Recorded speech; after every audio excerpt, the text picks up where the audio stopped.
For Eric J on Sports, I'm Eric J, and this is what I think. Recently, the wrestling world lost one of its greatest talents with the passing of outsider Razor Ramon, Scott Hall. Scott Hall was one of the greatest talents that the wrestling business has ever seen, and throughout a lot of the tributes that were made to Scott Hall, people talked about two things: how great he was in the ring and how helpful he was outside of the ring. Now, NBA and NBA analysts like to discuss all these great talents who were the greatest players in the history of the game that never won an NBA championship. Names like Charles Barkley and Karl Malone and Patrick Ewing and John Stockton, all these guys who got stuck playing against Michael Jordan during the 80s. Or names like Reggie Miller, who got stuck playing against Shaq and Kobe and Tim Duncan in the 90s. A lot of these guys were great Hall of Fame caliber NBA talents, but they never won an NBA championship.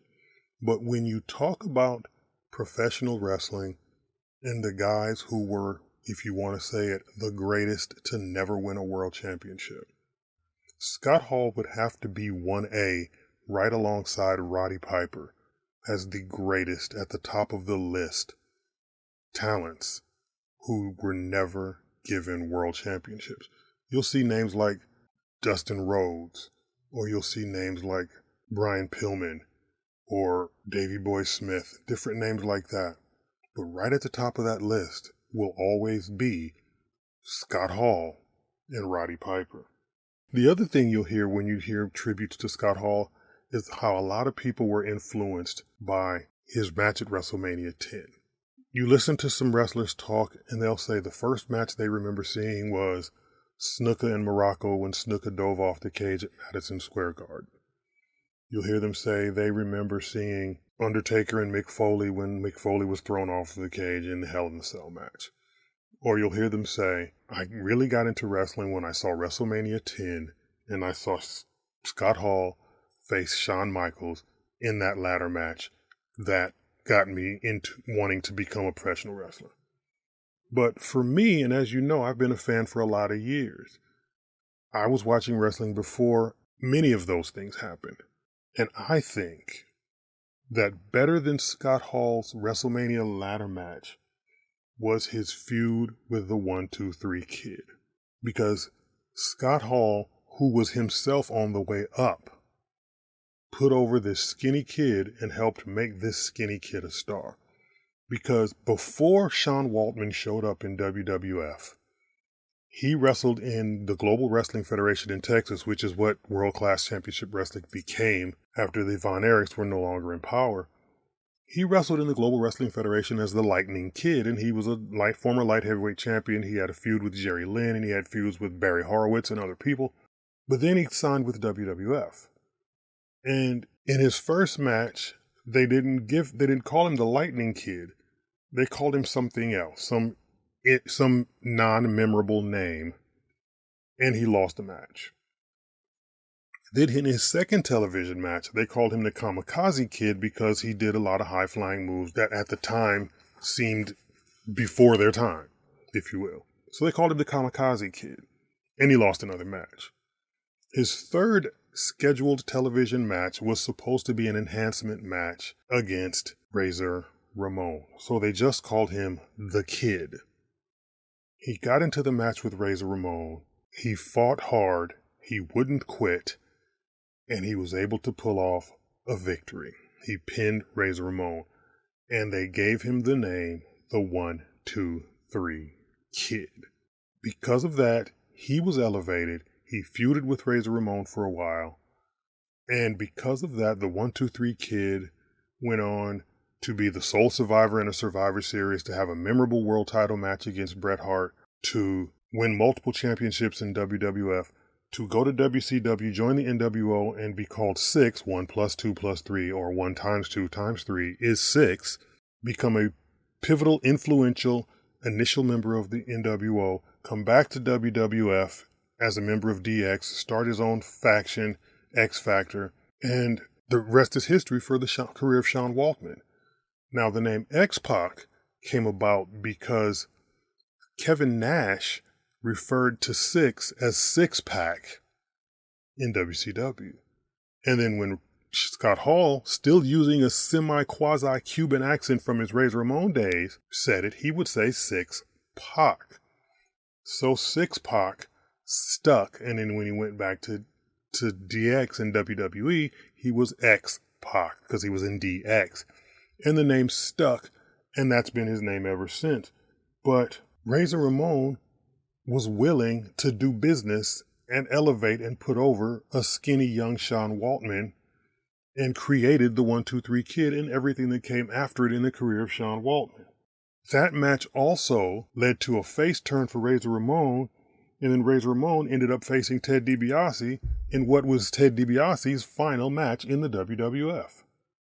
So a lot came out of that situation, and Razor Ramon became a bigger star. He was the babyface in that WrestleMania 10 ladder match when Shawn Michaels won the heel, and the babyface got comeuppance and became the Intercontinental Champion. And the rest is history for both Shawn Michaels and Razor Ramon. But for some reason, WWF didn't feel like they could put the world title on it. But Scott Hall rose to prominence in the AWA. That was where I first saw Scott Hall, in the AWA.